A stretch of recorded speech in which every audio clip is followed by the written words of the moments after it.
Não sei se você ficou sabendo, mas aconteceu aqui no Rio Grande do Sul que o Centro das Indústrias, Comércio e Serviços de Bento Gonçalves resolveu promover um evento lá, um jantar palestra, né? Convidaram o presidente do STF, Luiz Fux, para fazer uma palestra aqui, né? E o tema já estava até definido, ia ser segurança jurídica. Olha só, segurança jurídica do pessoal que é responsável pela insegurança jurídica que aconteceu, né? Mas tudo bem. E aconteceu o seguinte, muitos associados desse tal centro de indústrias, comércio e serviços, né, fizeram um protesto formal, disseram, olha, nós não vamos nem contribuir mais com essa instituição aí, né, se esse cara vier. E a sociedade também começou a pressionar. Mas pressionou de uma maneira tal que, apesar de que os convites já estavam sendo vendidos, eles já ter que ressarcir, né, os convites vendidos, cancelaram o evento, avisaram lá o ministro lá que não tem mais a palestra, né. Aí a OAB daqui, tentando assim dar uma de boazinha, né, e vassala, que é como ela é, né, resolveu então ela produzir um evento então na mesma cidade, tá, em Bento Gonçalves, para ter lá o ministro, né, para fazer uma palestra lá na sede da OAB, né.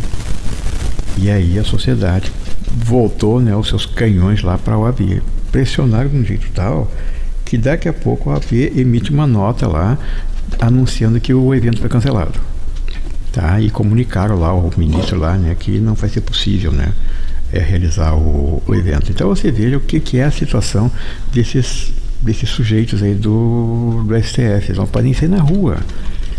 Uma pessoa assim, imagina que você acha que vai encontrar na rua lá, por exemplo, um Alexandre de Moraes fazendo compras no shopping. De jeito nenhum, eles não podem sair na rua, né? E o Fux agora passou essa vergonha, cancelado 2 vezes, né, em 2 instituições diferentes na mesma cidade. A pressão popular foi tanta lá que cancelaram, já que ressarciam os convites que estavam sendo vendidos já para tal jantar, porque ninguém quer saber deles aqui. E foram bem claros, né, nas redes sociais, está cheio de manifestações sobre isso, né? Nós não queremos desse homem aqui, sabe? E cancelaram. Tá? Então agora você assiste o vídeo aí, dá uma olhadinha no que aconteceu e veja que se acontecesse isso em mais lugares, né, do Brasil, esses caras tomavam jeito, mas tem gente sempre lá que vai receber os braços abertos, né, os vassalos, aí os vendidos, né? Mas aqui não teve isso não, né?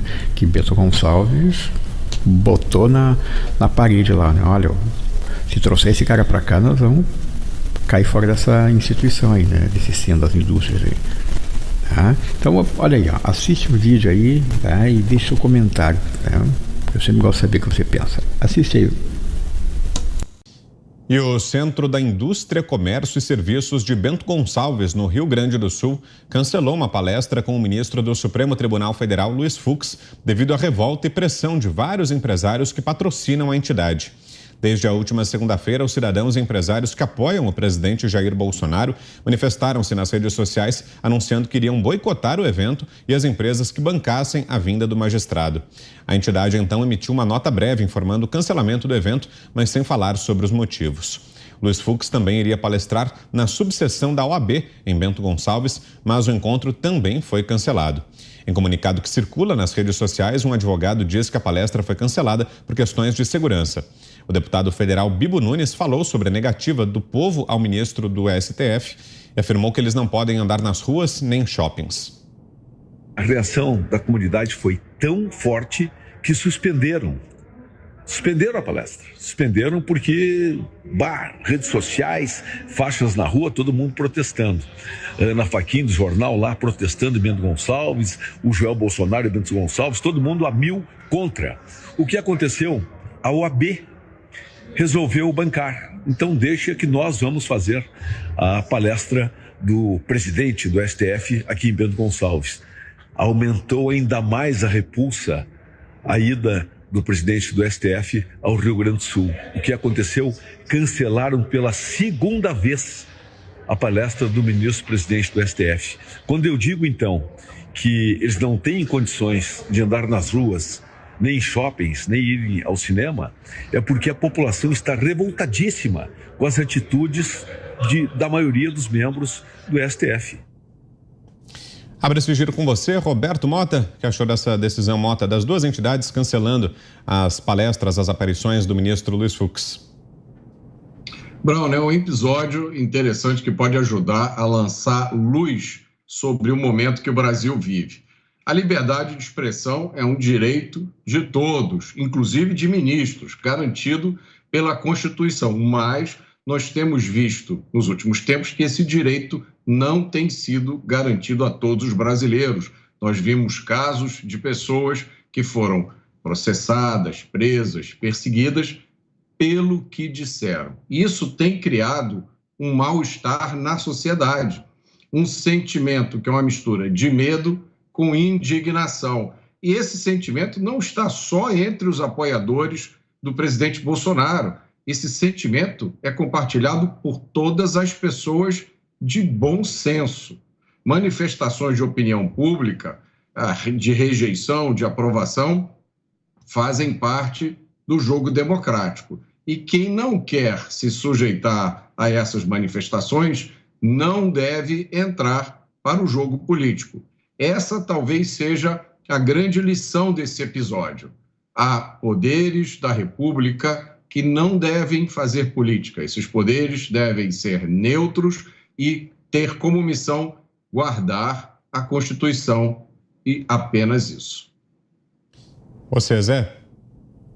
Pois é, no discurso de posse como presidente do Supremo Tribunal Federal, o ministro Luiz Fux previu isso aí e disse o seguinte: ministro do Supremo não é talhado para lidar com a política. E ele tinha razão no discurso e não teve razão no prosseguir do processo, né? E aí o que aconteceu? O Supremo acabou entrando em várias bolas divididas e tomando decisões, algumas decisões de plenário e outra de alguns ministros, que eram próprias decisões da política. A Constituição definiu poderes e competências, né, e prerrogativas de ministros do Supremo, não é porque eles nasceram diferentes de nós ou que Deus colocou a mão na cabeça deles, não. É para agirem em nome da Constituição. Essa simbologia da capa preta, né, é exatamente a toga que os torna ali como responsáveis pela Constituição e do poder jurídico. Quando eles atravessam a rua e entram na seara política, eles acabam ali entrando numa competição com deputados e senadores.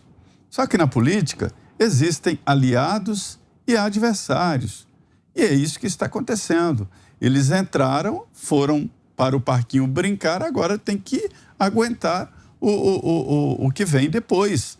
E é exatamente isso que eu falo com relação a todos os profissionais. Eu vejo, por exemplo, aí cantores movimentando massas politicamente, eles receberão retorno. Eles receberão os que não são aliados e os que são adversários, né? Então, aquela história, quem desce para o parquinho tem que aprender ou saber brincar. E o Supremo foi perigosamente para a vitrine política e agora a gente vê isso aí, um presidente do Supremo Tribunal Federal.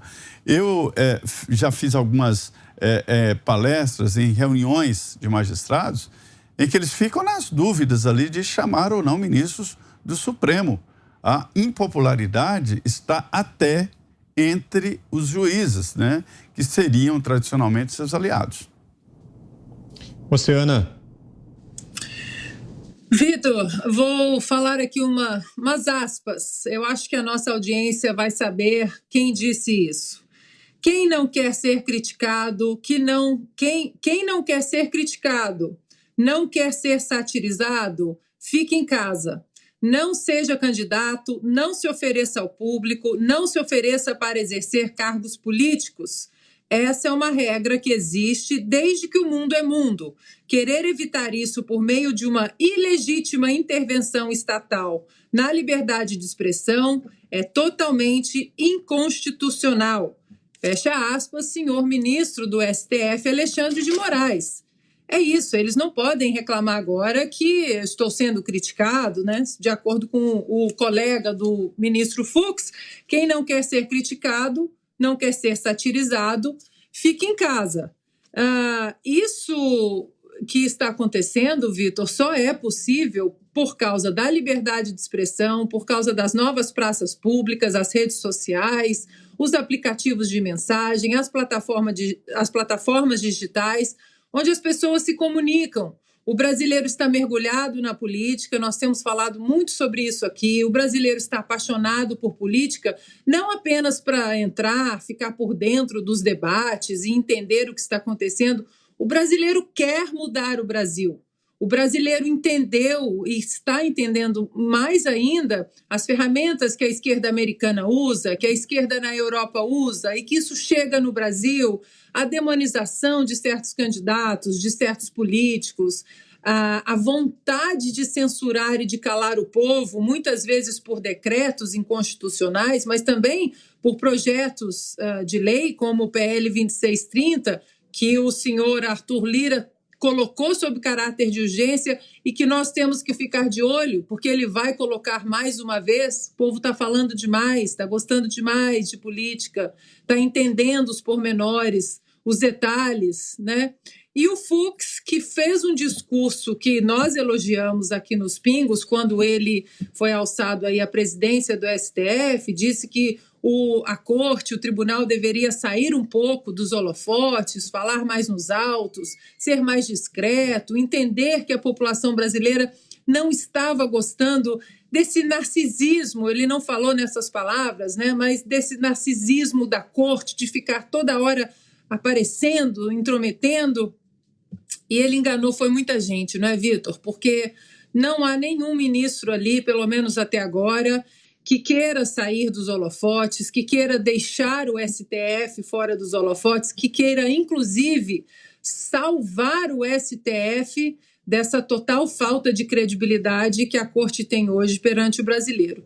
Hoje, só encampam aí esses discursos e continuam protegendo esses ministros e dizendo que eles são os verdadeiros guardiões da democracia e da nossa Constituição, os políticos de oposição ao presidente Jair Bolsonaro, aqueles que continuam querendo jogar fora das quatro linhas, como o presidente diz, e os vendidos militantes ativistas da imprensa e do judiciário. Fiuza. Posso fazer uma pergunta para a Ana, Vitor? Manda ver. Tá, então, só um rápido comentário, né? O Supremo é detestado no Brasil. Não adianta, assim, isso não é um juízo meu, eu nem gosto que seja assim. Ah, não, se está falando da instituição ou desta composição, não vou nem responder. O Supremo hoje é detestado no Brasil. Por que ele é detestado no Brasil? Porque ele cavou isso. Porque esses personagens ficam fazendo política o dia inteiro. E a população perdeu a confiança na máxima corte judiciária. Então, o Supremo é detestado no Brasil. Então, manifestações caudalosas trazem o repúdio. Atentem para a gravidade disso, senhores ministros do Supremo. A população repudia as figuras dos senhores, pelo que os senhores fazem. Só por isso. Ela entende e os senhores acham que vão ficar protegidos aí nessa bolha das manchetes do consórcio que dizem que os senhores são maravilhosos, são justiceiros contra o bolsonarismo. Agora, a pergunta, era só esse comentário. A pergunta que eu queria fazer para a Ana, pode falar assim aproximadamente, qual é o Fux ia fazer uma palestra, né? Eu queria mais uma, eu queria saber mais ou menos qual é a média do número de palestras que um juiz da Suprema Corte americana faz por ano. Pode incluir lives aí também. Olha, Fiuza, eles nem rede social eles têm. Eles não falam fora dos autos, eles não têm redes sociais, eles não fazem live no YouTube, eles não dão palestras. As entrevistas que eles dão, normalmente nem são entrevistas, Fiuza. É um comentário muito pontual, às vezes em universidades de direito sobre algum assunto constitucional para ensinar os estudantes daquela universidade, né, os universitários. O problema é que no Brasil, Fiuza, nem isso eles podem fazer, porque eles vão palestrar em universidades de direito para ensinar Que direito? As leis que estão na Constituição ou as leis que eles inventam?